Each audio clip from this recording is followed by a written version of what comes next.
a todos y a todas. En este vídeo voy a intentar dar respuesta a cuestiones que con frecuencia se plantean muchos jóvenes que están valorando la posibilidad de realizar estudios universitarios de Derecho. El objetivo es suministrar una información contrastada. Soy profesor universitario de Derecho desde hace más de 25 años, acerca de lo que los alumnos y las alumnas pueden esperar de este tipo de estudios. Decidir qué estudios universitarios se van a cursar no es una tarea sencilla. Acertar con la decisión es algo que angustia a muchos alumnos y alumnas que están acabando su bachillerato y, por extensión, preocupa a sus familias. La dificultad se agrava cuando no se tienen muchos elementos de juicio para valorar qué es lo que se va a encontrar el alumno o la alumna en la facultad correspondiente. La información de la que disponen los estudiantes y sus familias sobre los estudios de Derecho, que son los que nos ocupan, puede ser poca y errónea. Mi experiencia como profesor me permite afirmar que año tras año acaban en las facultades de Derecho estudiantes que no deberían estar ahí, puesto que los estudios de Derecho no son la mejor elección para sus cualidades y preferencias personales.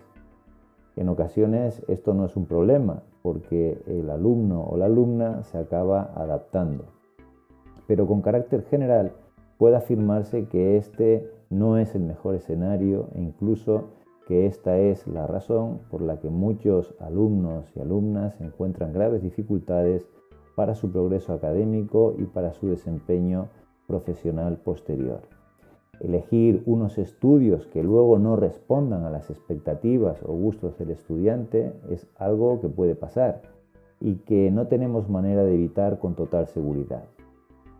El objetivo de este vídeo es trasladar alguna información que pueda resultar de utilidad en el proceso. Para ello, creo que hay que ocuparse de estas 4 cuestiones. En primer lugar, hablaré de algunos tópicos o leyendas que circulan sobre los estudios de Derecho. A continuación, reflexionaremos sobre cuál es el objetivo de estos estudios. En tercer lugar, analizaremos cuáles son las ventajas de estudiar Derecho y finalmente dedicaremos un pequeño espacio de tiempo a analizar cómo están organizados o estructurados los estudios de Derecho en España. Voy a empezar ocupándome de algunos mitos, leyendas o tópicos que circulan acerca de los estudios de Derecho. El primer y más recurrente tópico sobre estudiar Derecho es este: hay que aprenderse las leyes de memoria. Esto es completamente falso y absurdo. ¿Qué sentido tiene aprenderse de memoria unas leyes, unas normas cuyo texto podemos consultar desde nuestro teléfono móvil? En una sociedad tan compleja como la actual y en la que hay tantas normas y en el que éstas cambian con relativa frecuencia, ¿para qué sirve aprenderlas de memoria? Estudiar Derecho no es aprenderse leyes y normas y mucho menos de memoria. No tendría sentido ni utilidad. El siguiente tópico está en alguna medida relacionado con el anterior. Para estudiar Derecho hay que tener mucha memoria. Es una carrera de memoriones. Así contado, esto es absolutamente falso. Es más, estudiar de memoria no es una buena opción si se quiere tener un buen progreso académico y llegar a ser un buen profesional. Ahora bien, aquí hay que hacer algunas puntualizaciones. En primer lugar, hay que decir que la memoria es una función de nuestro cerebro que es imprescindible en cualquier proceso de aprendizaje. Sin memoria no hay aprendizaje posible, ni de Derecho ni de nada. En consecuencia, para aprender Derecho será necesario usar la memoria, igual que para aprender matemáticas. La falsedad estriba en afirmar que para estudiar Derecho lo único importante o lo más relevante es la memoria. Esto no es así. En segundo lugar, hay que decir que sí es cierto que hay muchos alumnos y alumnas de Derecho que piensan que esta es la mejor manera de afrontar sus estudios y a ello se consagran en cuerpo y alma. Es decir, se dedican a aprenderlo todo de memoria sin hacer ningún esfuerzo por entender lo que están memorizando. Y a muchos les va bien y consiguen aprobar. Ahora bien, esto no significa que esa fórmula sea la correcta o la mejor. De hecho, a mi juicio es la peor y su utilización conduce a que muchos alumnos y alumnas tarden más de la cuenta en acabar sus estudios o que los acaben con una preparación muy inferior a la que podrían haber tenido. Aprender Derecho de memoria permitirá a algunos alumnos y alumnas acabar aprobando, pero por lo general será con dificultades y a costa de aprender bastante poco, ya que al mes de haberse examinado de una asignatura ya no recordarán prácticamente nada. En resumen, ¿hay que tener una gran memoria para estudiar Derecho? No, la normal de cualquier estudiante universitario. ¿Puede estudiarse Derecho de memoria y sin entender nada? Sí, hay muchos alumnos y alumnas que lo hacen y acaban incluso obteniendo un título sobre una materia de la que saben más bien poco. ¿Se puede aprender Derecho sin tener una gran memoria o capacidad para memorizar? Sí, y de hecho lo aconsejable es aprender de memoria lo menos posible. Si tiramos el refranero, podríamos decir que el hábito no hace al monje.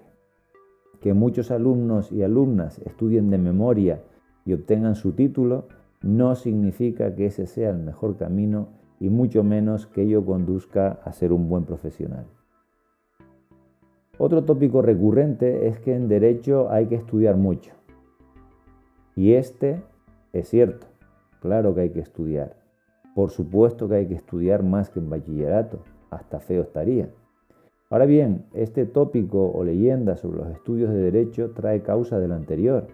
Quien pretenda estudiar y aprender Derecho a base de memoria tiene bastante trabajo por delante. En realidad, los estudios de Derecho no son especialmente exigentes en dedicación si se estudia bien y haciendo un uso inteligente del tiempo y del cerebro.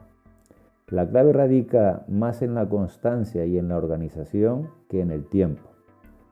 También aquí hay que hacer notar que hay muchos alumnos y alumnas que exageran hasta la hipérbole el tiempo que dedican a estudiar, pero a poco que uno profundice podrá comprobar que esos grandes esfuerzos los hacen 1 o 2 meses de los 9 que dura un año académico. En todo caso, es evidente que estudiar en la universidad exige un compromiso y una dedicación, pero al fin y al cabo, ese es el trabajo del estudiante y todos los trabajos tienen una dedicación.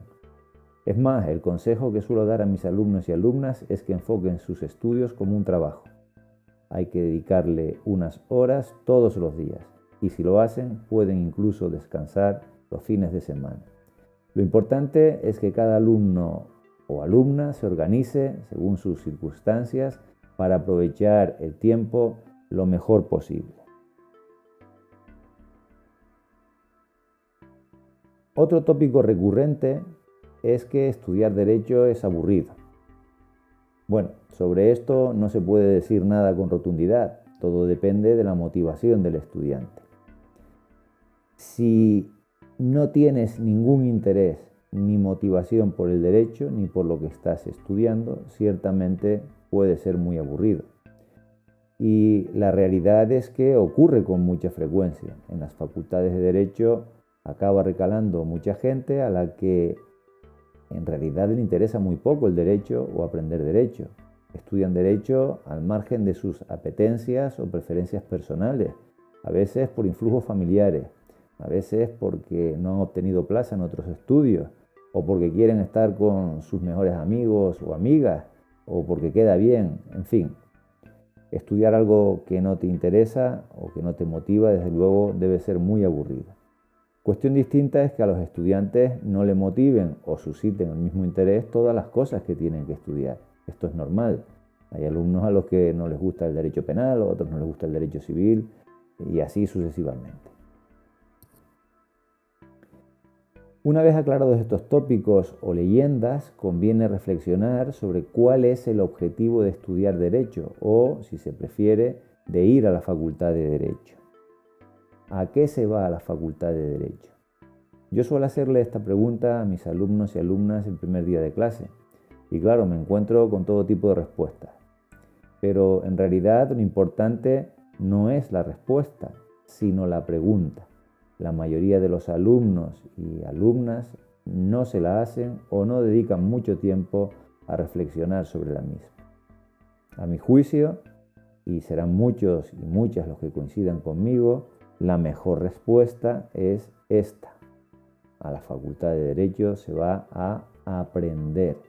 Y esto implica varias cosas.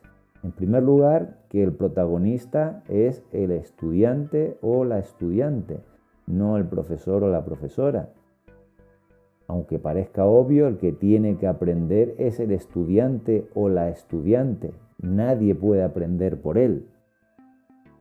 Es él o ella quien tiene que poner de su parte e implicarse para conseguir el objetivo. Si no lo hace, todo lo demás no servirá de nada. Es evidente, pero conviene tenerlo presente. Otra consecuencia derivada de lo anterior es que aprender es un proceso condicionado subjetivamente. Es decir, cada estudiante aprende de una manera distinta. Lo que funciona para unos no funciona para otros.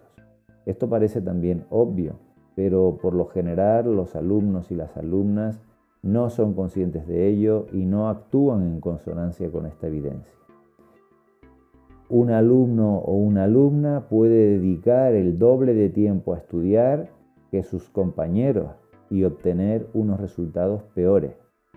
Cada alumno, cada alumna es un caso distinto y es cada uno de ellos el que tiene que determinar qué es lo que necesita hacer para aprender y conseguir el éxito académico. Aplicar las fórmulas de otros puede no funcionar. A la Facultad de Derecho se va a aprender, pero se va a aprender Derecho, evidentemente. ¿Y en qué consiste aprender Derecho? Para responder a esta cuestión se hace necesario entender primero qué es el derecho. En una formulación muy sencilla pero muy apropiada para el fin que ahora nos ocupa, podemos decir que el derecho es un conjunto de reglas o normas jurídicas dirigidas a hacer posible la convivencia en sociedad. Son unas reglas que nos permiten convivir en sociedad. Pues bien, aprender derecho no consiste desde luego en aprenderse todas esas normas. Consiste más bien en entender cómo funciona ese conjunto de normas. Para ser médico no basta con saber todos los órganos, músculos, tejidos y huesos del cuerpo humano. Hay que entender cómo funcionan y cuál es el remedio cuando algo va mal. En derecho, salvando las distancias, ocurre lo mismo. Otra de las cuestiones sobre las que conviene reflexionar es qué es lo que tenemos que aprender en la facultad. Cuando decimos aprender derecho, ¿a qué nos estamos refiriendo en concreto? Pues bien, en primer lugar, es evidente que hay que adquirir conocimientos jurídicos.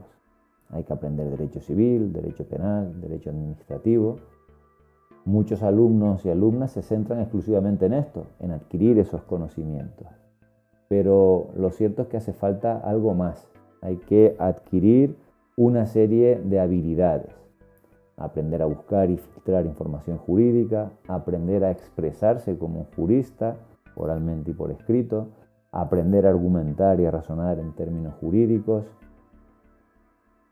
Esto es muy importante tenerlo en cuenta. Por lo general, este tipo de habilidades se van adquiriendo durante los estudios de derecho, pero hay que ser conscientes de que un estudiante que tenga dificultades de comprensión lectora o para expresarse correctamente por escrito, le va a resultar más difícil estudiar derecho. Del mismo modo que un alumno o una alumna que tenga un vocabulario amplio y que sea capaz de expresarse de manera fluida, pues lo tendrá más sencillo.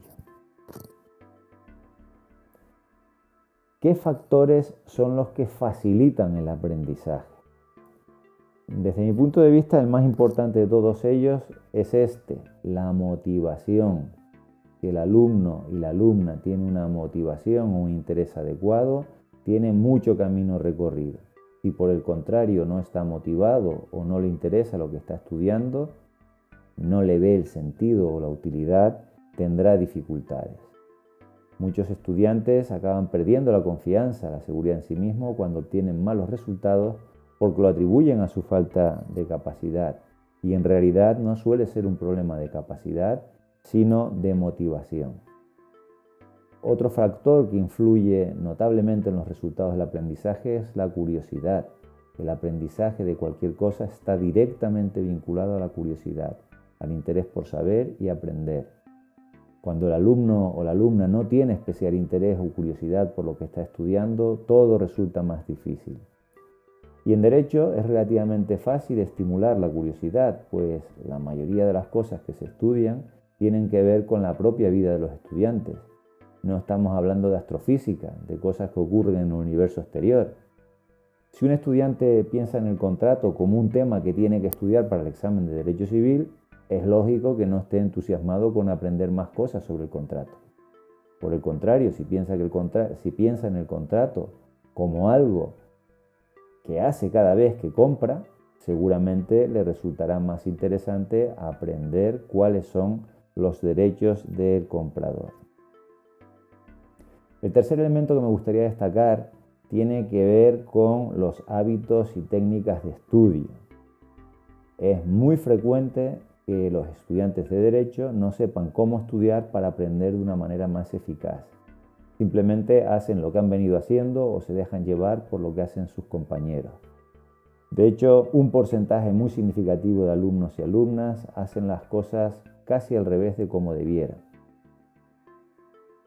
Y ello se debe a que no conocen o no prestan atención a todo lo que la ciencia nos dice acerca de cómo aprende nuestro cerebro, o qué es lo mismo, o lo que es lo mismo, no utilizan unas técnicas y hábitos de estudio correctos.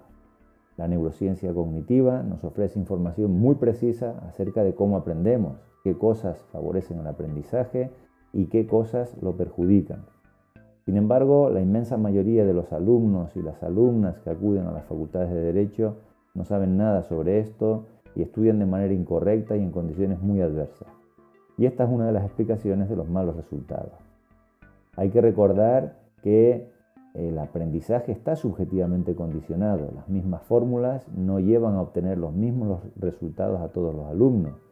Pero mi experiencia como docente me permite afirmar que los alumnos y las alumnas que obtienen mejores resultados es porque tienen una combinación adecuada de inteligencia, motivación, curiosidad y buenas técnicas y hábitos de estudio. Y muchas veces esa combinación la consiguen de manera inconsciente. La buena noticia es que la motivación, la curiosidad, las técnicas de estudio se pueden trabajar y mejorar. La inteligencia es más difícil y tendremos que limitarnos a administrarla de la mejor manera posible. Pasemos ahora a fijarnos en las ventajas, las oportunidades que brindan los estudios de Derecho. En las primeras y en las que más se suelen fijar o reparar los estudiantes tienen que ver con las oportunidades que desde el punto de vista profesional propicia estudiar Derecho. Me refiero con ello al amplio abanico de empleos a los que se puede acceder a partir de cursar estos estudios de tipo jurídico. Por destacar algunos de ellos, podemos decir que hay gran cantidad de plazas de funcionario que requieren conocimientos o una titulación jurídica dentro de la administración, técnicos, jefes de sección, jefes de servicio. En la administración de justicia, obviamente, puestos como los de juez, fiscal, letrados de la administración de justicia, algunos de los funcionarios que trabajan en la administración de justicia. En la administración consultiva, abogados del Estado, letrados de distintas administraciones e instituciones, notarios y registradores, abogados, procuradores, en definitiva, un amplio espectro de profesiones a las que podemos acceder a partir de los estudios de Derecho. Pero junto a estas ventajas de tipo profesional hay otras de carácter personal que creo que vale la pena también destacar. y es que los estudios de derecho nos permiten entender cómo funciona nuestra sociedad. Si antes decíamos que el derecho es un conjunto de reglas que permiten, que hacen posible la convivencia en sociedad, es lógico que si estudiamos derecho vamos a entender mejor cómo funciona nuestra sociedad. Y esto nos proporciona una serie de conocimientos que son muy útiles en todos los ámbitos de nuestra vida. Para finalizar, me gustaría realizar algunas indicaciones acerca de cómo están organizados los estudios de derecho en España. Si hablamos de títulos o titulaciones oficiales, estos son los 3 títulos a los que se puede acceder cuando uno estudia derecho: el título de grado, el título de máster y el de doctorado. Del último de ellos no me voy a ocupar porque no me parece que sea procedente en relación con los objetivos de este vídeo. Vamos a centrarnos en los 2 primeros. Los estudios de grado y el correspondiente título de grado están relacionados con una formación de carácter general, la primera a la que se accede al llegar a la Facultad de Derecho, y va dirigida a la preparación para el ejercicio de actividades profesionales. Este tipo de estudios tienen una duración generalmente de 4 años. Hay materias que tienen carácter obligatorio, otras que tienen carácter optativo, y cada universidad tiene un cierto margen para establecer sus propios planes de estudios a partir de unos mínimos comunes, de manera que el plan de estudio de cada facultad es distinto, de cada facultad de Derecho me refiero. El título de máster está relacionado ya con una formación más especializada, dirigida a la especialización, valga la redundancia, académica o profesional. Suelen durar entre 1 y 2 años y es necesario para acceder a esta titulación tener previamente el título de grado. Las universidades tienen aquí bastante libertad a la hora de decidir qué tipo de máster son los que ofertan y cuáles no, y por ello existe una amplia variedad de títulos de máster en nuestro país. De entre ellos creo que vale la pena destacar el máster de acceso a la abogacía. Este es uno que prácticamente ofertan todas las universidades porque es un requisito necesario para ejercer como abogado. Hay que tener este máster y además hay que realizar un examen que organiza el Ministerio de Justicia. Y con ello acabamos esta visión breve y panorámica acerca de cómo están estructurados los estudios de Derecho en España.